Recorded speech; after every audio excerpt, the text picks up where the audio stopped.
bagaimana kalau negara-negara BRICS membentuk common currency, yaitu mata uang bersama yang akan digunakan di dalam pembayaran perdagangan atau transaksi keuangan internasional. Tidak akan ada mata uang dominan sama seperti sendirian US dollar kan.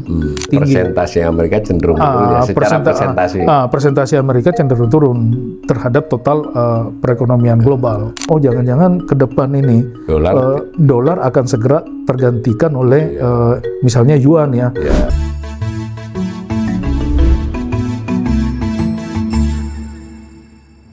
Salam cerdas, Ibu Bapak, saudara-saudara yang saya hormati, berjumpa kembali dengan saya di kanal Awali Rizki dalam sesi Ngobrol Ekonomi. Kali ini saya kedatangan tamu, sahabat saya, Dr. Sarkawi Rauf. Assalamualaikum. Waalaikumsalam. Siap Mas, agak ketemu lagi. Kita nggak podcast. Tapi 3 minggu lah. 3 minggu. Nah, kebetulan saya melihat ada tulisan beliau ini di CNBC ya.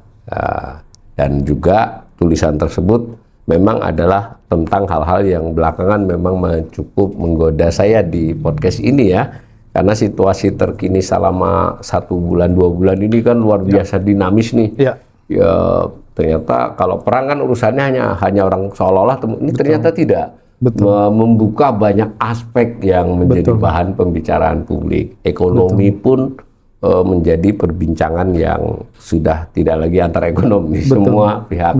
Jadi kita banyak orang bicara tentang oil shock, lalu merembet orang bicara tata ekonomi dunia kan, lalu orang bicara soal dominasi Amerika dan Cina dan seterusnya.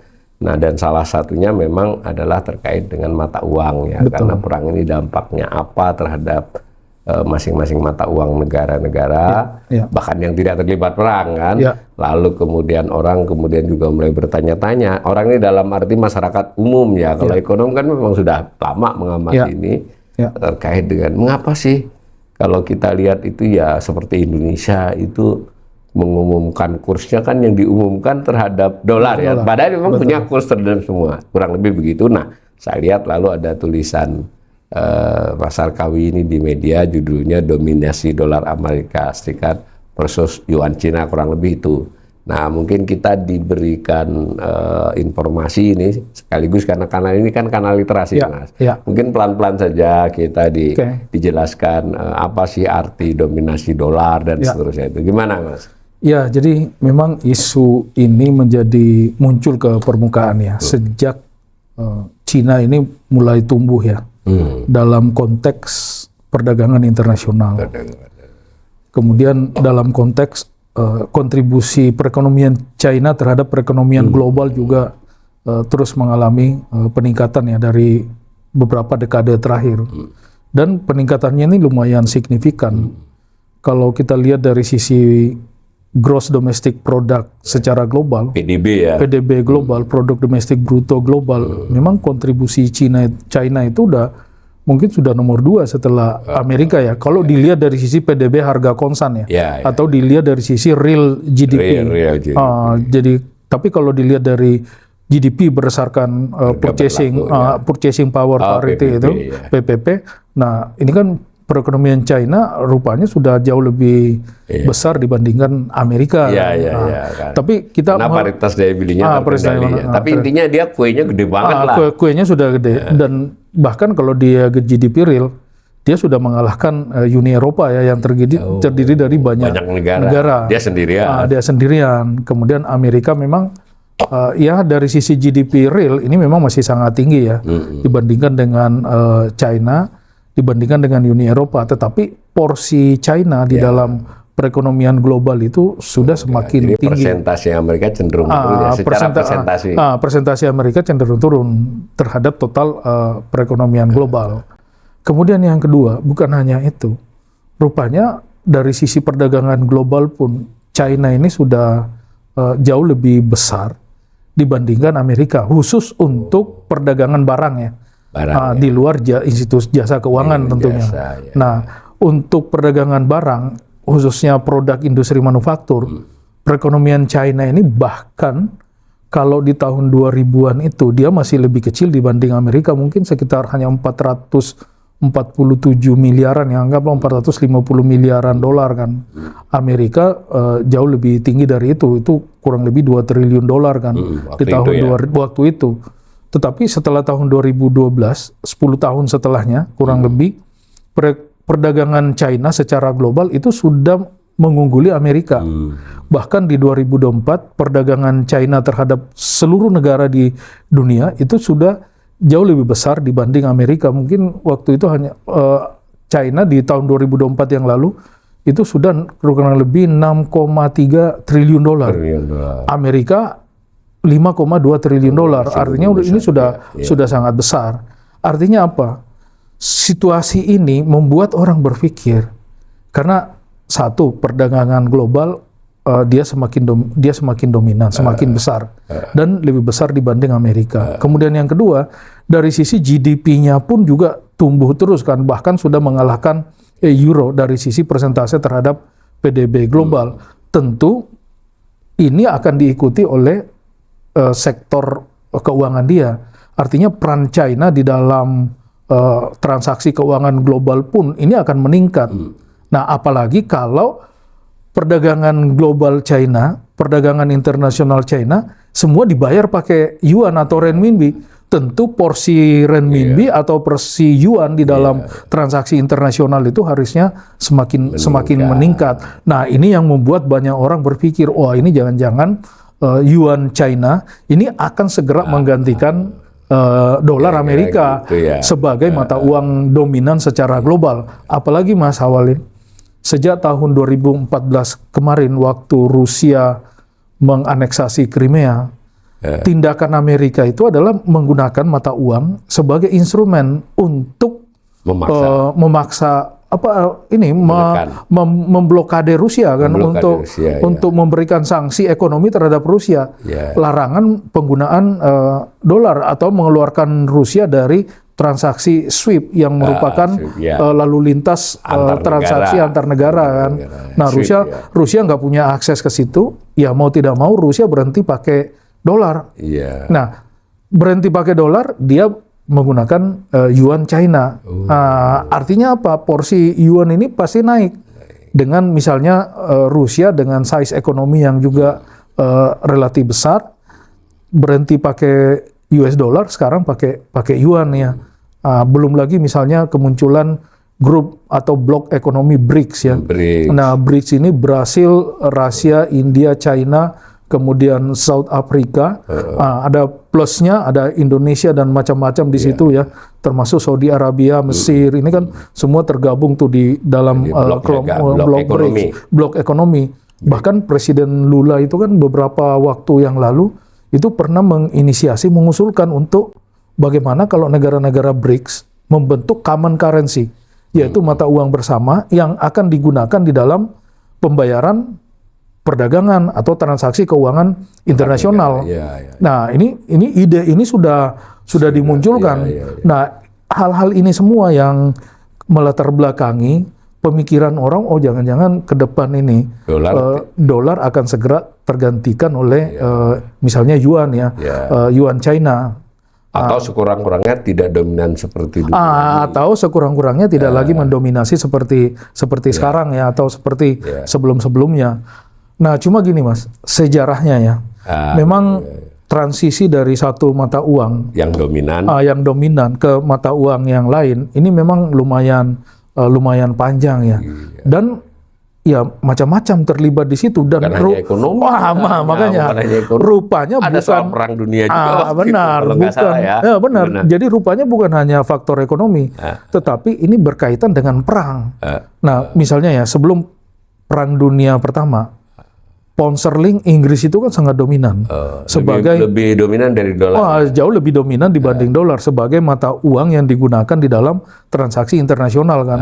Bahkan sebagai foreign exchange reserve itu cadangan devisa negara-negara, yaitu pound sterling itu sangat dominan kan. Sampai penghujung Perang Dunia Pertama. Nah, sampai ke Perang Dunia Kedua, bahkan Great Depression tahun 1930-an itu pound sterling itu masih mendominasi dibandingkan dengan US dollar. Nah, memang US dollar ini mulai muncul pasca Perang Dunia Kedua. Karena waktu Perang Dunia Pertama, Nah, kalau baca historinya, dan ini saya baca di tulisannya Barry Eichengreen ya. Jadi Eichengreen ini ekonom dari ini Mas, University of California Berkeley ya. Dia menulis kurang lebih begini. Will the dollar keep its global dominance? The US need to get its act together. Jadi dia menceritakan itu transisi dari berbagai sejak sebelum Perang Dunia Pertama sampai sekarang ya. Bagaimana transisi penggunaan pound sterling ke dolar kemudian ke misalnya ke mata uang yang lain ya. Tapi Eichengreen tidak lagi menyebut bahwa nanti akan ada mata uang tunggal ya.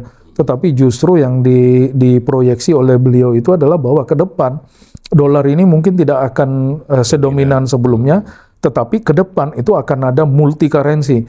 Jadi akan ada 3 mata uang dominan yang digunakan di dalam transaksi internasional. Tapi kita balik dulu ke Perang Dunia Pertama tadi. Jadi waktu Perang Dunia Pertama itu Inggris itu kesulitan keuangan. Nah, bahkan utangnya itu diceritakan itu naik 3 kali lipat ya, sampai mencapai kurang lebih 130% dari GDP-nya. Untuk kebutuhan perang ya. Nah, untuk kebutuhan perang, bahkan jual aset Mas Awalil untuk membiayai perang ya. Nah, kesulitan keuangan seperti ini itu yang memaksa banyak negara pindah, apalagi waktu itu nilai pound sterling menurun luar biasa ya, bahkan didevaluasi kan waktu itu. Nah, ini yang membuat kepercayaan terhadap pound sterling Inggris itu menjadi berkurang, dan persaingan dari mata uang seperti US dollar pada saat itu memang sudah semakin kuat. Nah, ini semakin kuat peran dolar itu pasca Perang Dunia Kedua.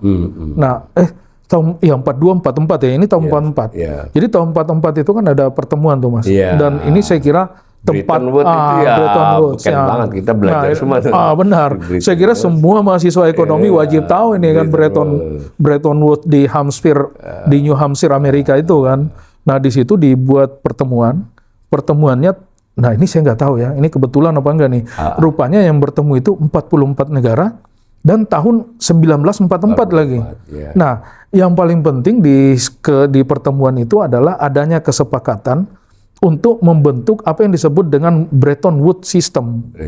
Nah, Bretton Woods System itu kan sangat terkenal nih. Ini kan kapitalisme global kan, titik dianggap itu milestone besar. Milestone besar dominasi kapitalisme Amerika atau liberalisme Amerika secara global ya. 44 negara sepakat untuk apa? Untuk mengaitkan pegging dia punya mata uang terhadap US dollar kan. Kemudian yang kedua bukan hanya itu. Negara-negara ini pun sepakat untuk menjadikan US dollar bukan sekedar jangkar mata uang, tetapi ini jadi foreign exchange, cadangan devisa di masing-masing negara itu. Dihubungkan dengan emas ya, US dollarnya harus bercadangkan emas. Betul. Yang waktu lain itu cukup merujuk kepada dolar. Meskipun tahun akhir 60-an itu dirubah. Tapi Bretton Woods-nya milestone. Bahkan kalau saya tidak salah juga kan dari situ ada IMF, ada World Bank ya, benar ya. Di situ dimulai itu institusi global ini ya.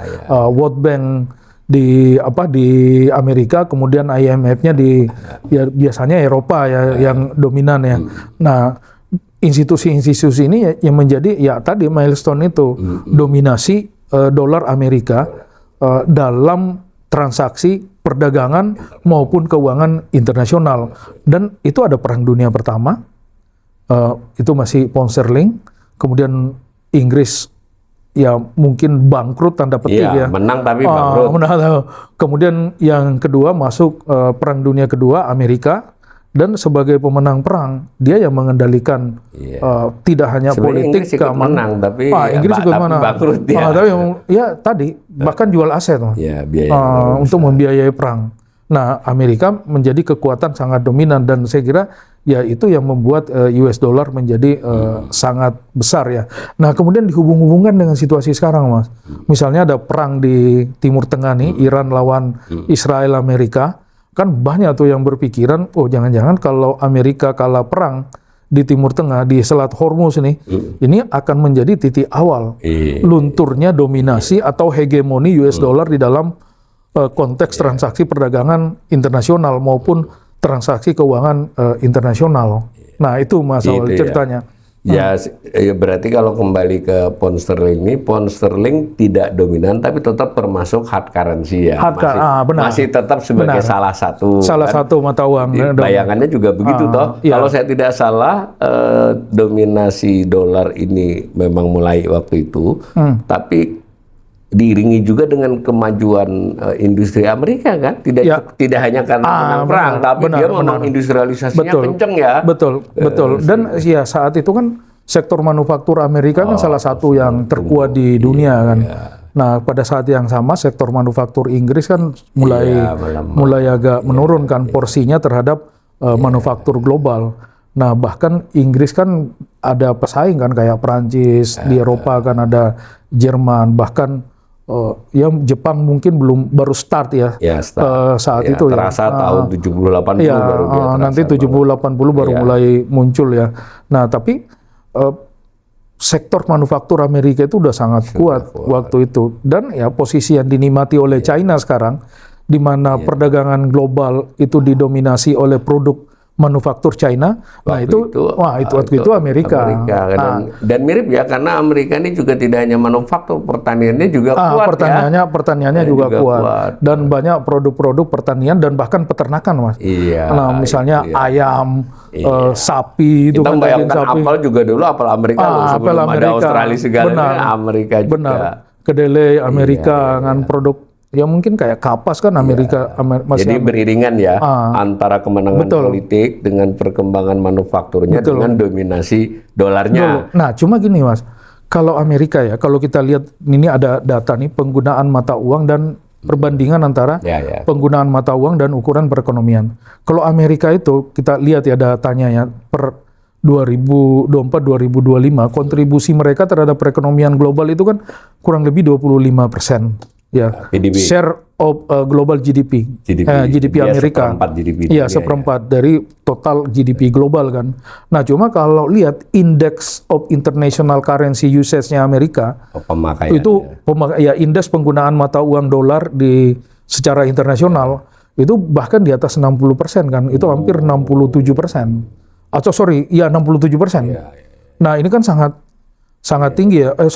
Indeksnya ini bukan persen ya, 67, Nah, nilainya itu 67, kemudian kontribusi perekonomiannya itu kurang lebih 25%, dan share-nya terhadap perdagangan global bahkan hanya 13%. Oh, kecil. Kecil. Ya bukan kecil, artinya tidak dominan. Tidak dominan. Nah, bandingkan misalnya dengan Euro area, Uni Eropa. Sebagai kesatuan. Sebagai satu kesatuan, mereka itu kontribusi terhadap perdagangan global bisa 15%, tetapi share Uni Eropa itu terhadap GDP global itu ini kurang lebih jangan-jangan hanya 15 kurang dari 15% ini. Nah, tetapi kontribusi euro terhadap total transaksi internasional, dan ini tercermin di Index of International Currency Usage-nya euro itu malah di atas 20%. Nah, sementara ini kita bandingkan dengan China yuan. Yuan China itu kontribusinya terhadap perdagangan global itu hampir sama dengan Amerika.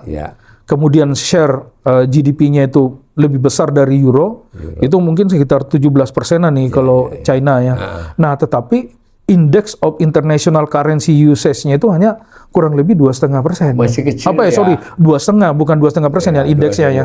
2,5. Ya intinya masih kecil. Masih kecil dibandingkan Amerika yang 67. Apalagi yang Eropa aja kalah ya. Eropa aja kalah. Sekitar 15-an Nah, ini banyak. Kenapa kok situasinya seperti ini? Kok bisa? Nah, ini salah satu yang bisa menjelaskan itu adalah penggunaan mata uang yuan China di dalam settlement perdagangan internasional China. Nah, ini ada datanya Mas Awalin bahwa penggunaan mata uang renminbi itu di dalam perdagangan China itu juga masih sangat kecil. Coba bayangkan ya, ini datanya nih. Penggunaan renminbi atau yuan China di dalam perdagangan barang China itu hanya kurang lebih 25% dari total transaksi perdagangannya China. Si Cinanya sendiri si Cinanya sendiri. Dia sendiri tidak menjual barang dengan yuan dengan tapi yuan. menjual dengan dolar. US dollar, benar. Jadi hanya 25% perdagangan China itu yang dibayar pakai yuan. Nah, 75%-nya dibayar pakai US dollar atau mata uang lain ya. Atau misalnya kan mungkin dibayar pakai rupiah pun ada karena kita kan ada kesepakatan local currency transaction itu ya. LCT dengan China, di mana China menerima pembayaran dalam rupiah, kita pun menerima pembayaran dalam mata uang yuan China ya. Nah, artinya apa? Antara volume perdagangan dia dengan penggunaan yuan sendiri itu masih di bawah separuh, masih bahkan hanya 25%. Seperempat ya. Seperempat. Ini begini pemirsa, mungkin biar saya mudahkan sedikit. Itu dari sisi Cina sekarang ini, dia itu memiliki porsi yang besar di PDB dunia. Gitu ya. Salah satu yang paling besar, nomor 2 paling tidak. Dari sisi perdagangan, dia ini malah yang terbesar. Barang betul. Dia paling besar. Jadi dialah yang mendominasi perdagangan. Kalau ini sebenarnya nggak perlu lihat statistik, banyak orang lihat kasat mata. Benar. Bahkan Barang-barang pendek ya. Saya punya anak dulu lulusan Australia. Dia cerita sama saya, dia kawannya ada orang Cina tapi orang Selandia Baru. Dia kalau bercanda, jadi di semua di sini adalah produk Cina, termasuk saya kan. Ini anak saya cerita. Artinya itu sudah common sense lah ya. Bahwa tetapi di sisi lain, penggunaan yuan sebagai alat transaksi itu tidak sebesar itu kan begitu. Benar. Saya bahkan nambahkan Mas, untuk kasus misalnya dia memberi utang ke Indonesia ya, utang itu dia baik beli bantuan atau kepada swasta pun atau apa itu dari catatan itu ya jumlah pakai yuannya itu nggak sampai separuh Mas Indonesia. Betul. Dari total utang luar negeri kita kepada Cina. Intinya gitu. Nah lalu apakah ini akan berubah kan kira-kira gitu yang dimaksud Mas Arkawi bahwa syarat-syarat ini dia terpenuhi sebagaimana dulu Amerika mulai mendominasi dengan dolar, bahwa perekonomian dia dan sebagainya itu kan cukup besar sehingga mendominasi. Tapi memang ada faktor tadi politik perang, lalu ada faktor kelembagaan di mana dia bisa Bretton Woods, meskipun kemudian Bretton Woods direvisi, tetap aja Amerika power di IMF maupun World Bank, dia power. Dia mau keluar atau tidak itu soal lain. Nah berarti kan kalau Cina ini dimungkinkan untuk mendominasi, itu faktor-faktor ini juga harus terjadi. Atau tadi seperti tulisan Mas Sarkawi tadi, mungkin ke depannya bukan lagi satu mata. Gimana Mas, coba Mas? Jadi gini, ini tadi barang ya, jasa pun cenderung sama Mas. Perdagangan jasa China itu hanya 30% yang dibayar pakai yuan China Selebihnya masih pakai mata uang US dollar atau pakai mata uang lain. Nah, termasuk ini Mas Walid, kalau kita lihat ya, International Currency Reserve. Jadi perbandingan cadangan devisa yang dimiliki oleh masing-masing negara. Nah, US dollar ini juga masih sangat dominan ya, bahkan hampir separuh negara-negara itu masih menjadikan US dollar sebagai reserve atau cadangan devisa ya. Cadangan devisa resmi bank sentral ya. Cadangan resmi bank sentral jangan-jangan masih 57%-an yang sebelumnya kurang lebih 60% ya.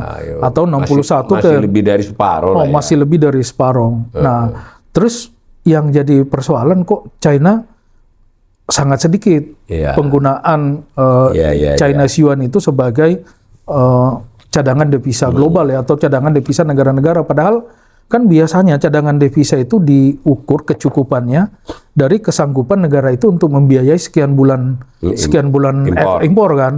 Nah, kita kan perdagangan dengan China ini meningkat terus kan. Otomatis harusnya cadangan devisa kita dalam bentuk yuan itu untuk mengcover impor kita dari China ini juga harusnya meningkat harusnya dinyatakan dengan yuan dong. Nah, harusnya dikatakan dengan yuan, tapi jangan-jangan transaksi perdagangan kita pun itu lebih banyak dilakukan dalam US dollar terhadap China sekalipun. Terhadap China sekalipun. Dan ini terbukti kan tadi ya bahwa transaksi perdagangan internasional China itu baru 25% untuk barang dan 30% untuk jasa menggunakan mata uang Itu yuan. dari sisi dia sendiri ya. Dari sisi dia sendiri.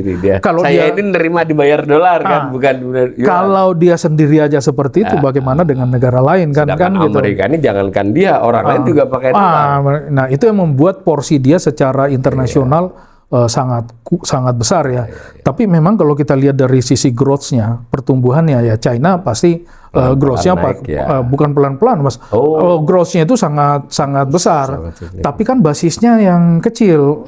Itu dari hanya 0,sekian persen meningkat. Jadi tumbuhnya lompat meningkat menjadi 2,7 atau 3%. Itu kan tiga kali lipat ya dari sisi growth. Tapi kalau kita compare dari sisi persentase, nah persentasenya ini masih jauh dibandingkan dengan misalnya Amerika. Dan yang terakhir, yang penting juga, ini bonds. Jadi surat utang. Pemerintah China pun atau kepemilikan asing di dalam surat utang pemerintah China. Nah, itu juga masih sangat kecil ya, dan ini saya kira ada datanya ya untuk bonds, kemudian deposit, equity, loans itu semua juga masih relatif kecil. Porsi asing di dalam surat utang pemerintah China. Surat utang pemerintah China kan ini kan semua berpengaruh nih penggunaan yuan secara internasional karena ya surat utang pemerintah China.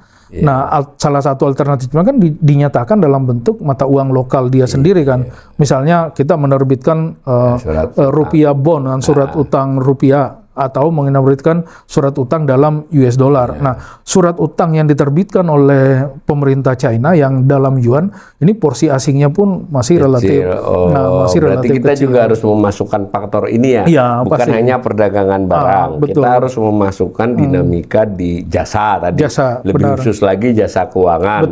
Ketika surat utang maupun saham dinyatakan dalam satu mata uang dan diterima oleh banyak negara. Karena kan liquid ya, surat ini diperdagangkan, itu mempengaruhi penggunaan mata uang itu. Si Cina kurang dalam hal ini.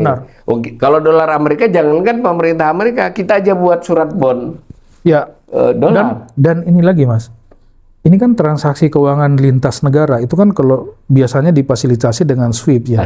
Nah, SWIFT ini kan yang diperkenalkan oleh Amerika kan, Society Worldwide Interbank SWIFT itu Financial. Kalau saya tidak salah di bawah BIS, kan trio itu, World Bank, IMF, Bank for International Settlement, ini kan terhubung. Dan ini kan disponsori Amerika. Nah, itu semua. Dimulainya dari Bretton Woods semua itu. Dan ini kan US dollar. Nah, China coba membangun protokol transaksi antar negara sendiri itu semacam SWIFT itu. Semacam SWIFT. Server lah. Benar, namanya CHIPS dia, Mas. Cross border sudah ada. Itu Cross Border International Payment System. Nah, cuma menurut hasil riset ya per 2022, nah ini Yang dan Goh ini dia meriset, itu rupanya 80% pembayaran yang dilakukan melalui protokol transaksi antar negara atau cross border transaction lewat CHIPS yang dibuat oleh China itu juga masih menggunakan US dollar. Nah, belum murni menggunakan yuan. Tapi bagaimanapun dari cerita Mas Harkawi ini, peluang untuk geser ke yuan itu besar dong. Sangat besar. Nah, gimana apalagi kira-kira? gini. Ini tentu spekulasi spekulasi seorang ekonom lah. Apalagi gini ya. Amerika ini kan banyak menggunakan mata uang ini sebagai senjata, bukan hanya menekan suatu negara yang lemah, tetapi negara kuat sekelas Rusia pun ditekan dengan menggunakan, bukan lagi digertak, memang disanksi dengan membatasi penggunaan US dollar kan. Aksesnya terhadap SWIFT itu ditutup kan oleh Amerika kan. Nah, ini yang membuat Rusia beralih ke yuan kan. Kemudian yang kedua, Trump bikin ulah secara internasional nih, membuat reciprocal tarif kan ke sejumlah negara.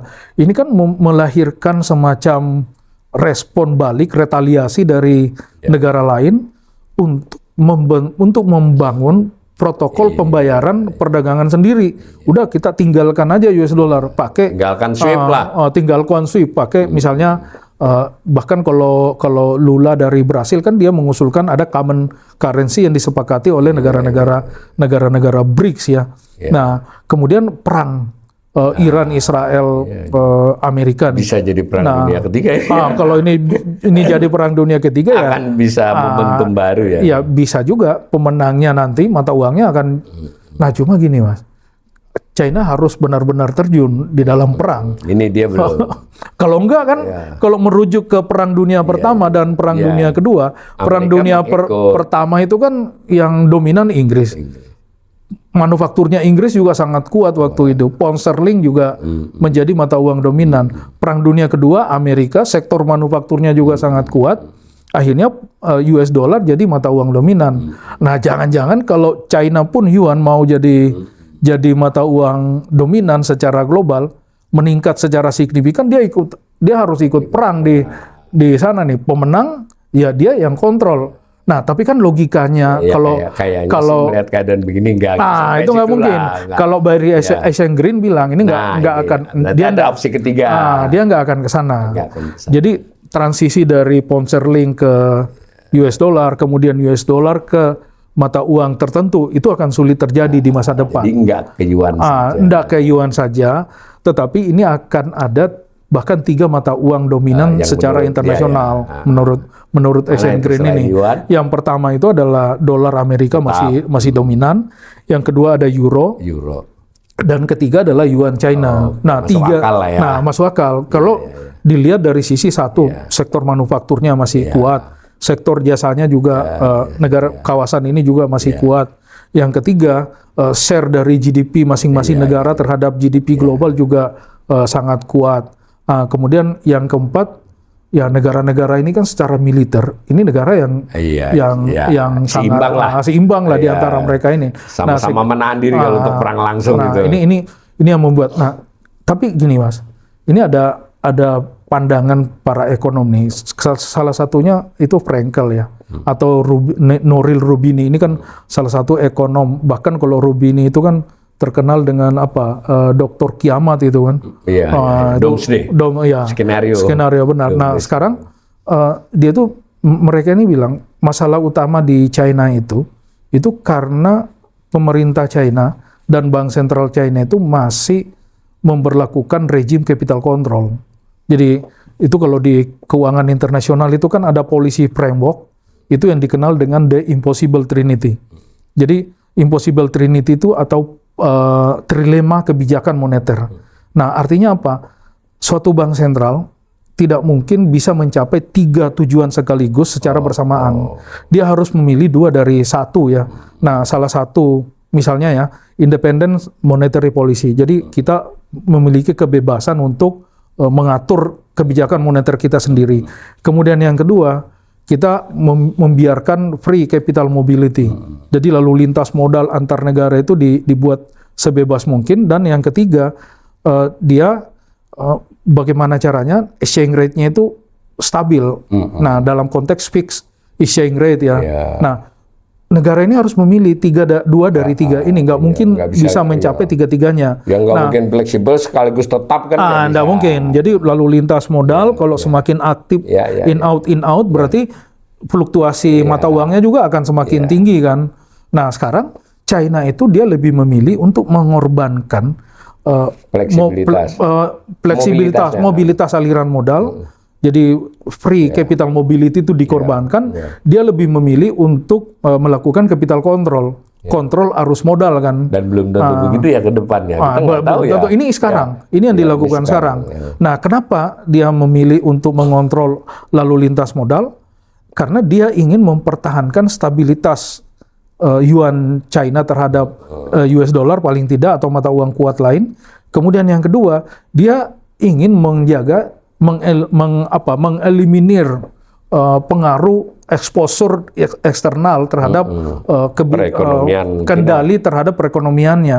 Artinya independensi dalam hal pengambilan kebijakan moneter maupun kebijakan makronya itu ya dia benar-benar mau independen. Nah, ini yang menjadi pilihan oleh otoritas China ya. Nah, dengan mengorbankan capital mobility tadi, artinya apa? Isunya adalah di convertibility. Jadi kebebasan kita untuk mengkonversi dari misalnya mata uang A ke mata uang yuan, yuan ke mata uang yang lain kan. Nah kalau ini nggak bebas kan ini mempersulit posisi China di dalam konteks transaksi keuangan internasional. Kalau dia mau menjadi mata uang dominan, nggak mungkin dia mempertahankan nggak mungkin mempertahankan rejim capital control. Dia harus membuat ya paling tidak mengorbankan nilai Jadi tukarnya. Kira-kira begitu ya, kalau dia mau ini dominan, pasti ada hal yang dia rubah dari tren kebijakan Nah, jadi paling tidak gini Mas, dibuat free capital mobility sehingga isu konversi dari aset yuan ke US dollar atau euro ke yuan itu dibuat semakin bebas. Kemudian yang kedua, independensi kebijakannya bisa dipertahankan, tapi nilai tukarnya dibuat semakin fleksibel. Berarti kita harus tunggu itu ya, karena itu kan urusan itu syarat yang disebut oleh banyak ekonom untuk membuat China ini bisa menjadi mata uang dominan digunakan secara internasional. Nah ini sebagai penutup nih kan, kita sudah bicara dolar, bicara yuan, bicara kondisi internasional. Kalau begitu, kira-kira Indonesia ini kan ya tanda petik kan small open economy open benar. Tapi small kan. Kita lebih banyak terpengaruh daripada mempengaruhi. Itu tidak masalah kan. Bagaimana kita memilih kebijakannya terkait dengan kurs ini bagusnya menurut Mas Sarkawi. Jadi yang penting ke depan itu adalah kita kan udah tahu nih, tidak akan ada mata uang dominan sama seperti sendirian US dollar kan. Nah, tidak akan sama seperti misalnya 10 atau 20 tahun yang lalu di mana US dollar itu sangat dominan sebagai satu-satunya mata uang yang digunakan dengan proporsi yang sangat besar di dalam transaksi internasional. Nanti akan ada mata uang lain ya seperti euro, kemudian ada yuan China. Ini berimplikasi pada manajemen cadangan devisa kita harusnya. Nah, sehingga bank sentral kita tidak lagi tergantung terhadap misalnya US dollar sebagai satu-satunya ukuran cadangan devisa ya, bahwa kita ini baru akan kuat sebagai negara menjaga keseimbangan eksternal kita, kekuatan eksternal kita kalau kita punya cadangan dolar yang besar. Tetapi ini sudah harus mulai didiversifikasi kan, tidak hanya US dollar tetapi juga euro, ada yuan China. Bahkan saya kira pelaku usaha juga harus begitu Mas ke depan. Tidak lagi semata-mata ini kan mindsetnya itu kan dolar Amerika ya, tetapi ya ke depan kalau euro saya kira mungkin sudah mulai terbiasa ya, karena euro ini sejak tahun 2000-an awal kan sudah mulai muncul sebagai salah satu mata uang dominan kan. Nah, nanti ke depan ya akan ada alternatif yaitu yuan China, dan saya kira ya ini biasa saja karena ke depan ya isunya itu bukan lagi unipolarity tetapi multipolarity. Jadi dunia itu tidak lagi dikendalikan oleh satu kekuatan tunggal yang dominan, tetapi akan dikendalikan oleh tiga pemain global ya, euro, yuan, dan dolar Amerika. Berarti otoritas Indonesia, terutama otoritas moneter, harus pandai-pandai ini untuk ini, termasuk juga kemungkinan perjanjian bilateral untuk memakai mata uang lokal. Itu juga sangat diperlukan ya. Betul. Local currency transaction itu juga penting untuk mengurangi ketergantungan terhadap penggunaan mata uang asing ya. Karena ini kan luar biasa tuh kalau transaksi perdagangan kita dengan China misalnya ya, itu dibayar pakai rupiah kan. Nah itu mengurangi tekanan terhadap kurs rupiah per US dollar, karena kan setiap kita mengimpor kita butuh dolar kan. Butuh dolar. Ya mau tidak mau tambahan. Itu demand rupiah terhadap dolar naik kan, otomatis nilai rupiah akan terganggu kan. Ini juga bagus nih Mas, pemerintah juga mulai buat bond global tidak lagi dolar saja. Benar, ada euro, betul. Ada yuan. Betul. Didiversifikasi, benar. Itu langkah yang tepat. Salah satu langkah yang bisa dilakukan oleh BI. Begitu ya pemirsa. Jadi dari sisi ini sih ya Indonesia harus mampu bersikap, menyesuaikan diri. Otoritas tentu juga mempersuasi pelaku kan. Bagaimana aspek-aspek seperti ini terus dicermati untuk meminimalisir risiko, syukur juga meningkatkan margin keuntungan karena menggunakan mata uang yang tepat. Tapi satu hal yang kita belajar dari sejarah, tidak ada yang tidak berubah di Ya, dalam betul. sejarah ini, termasuk sejarah perekonomian. Betul. Kembali kita berjumpa nanti dengan Mas Rawi. Siap. Terima Thank kasih. you, Mas.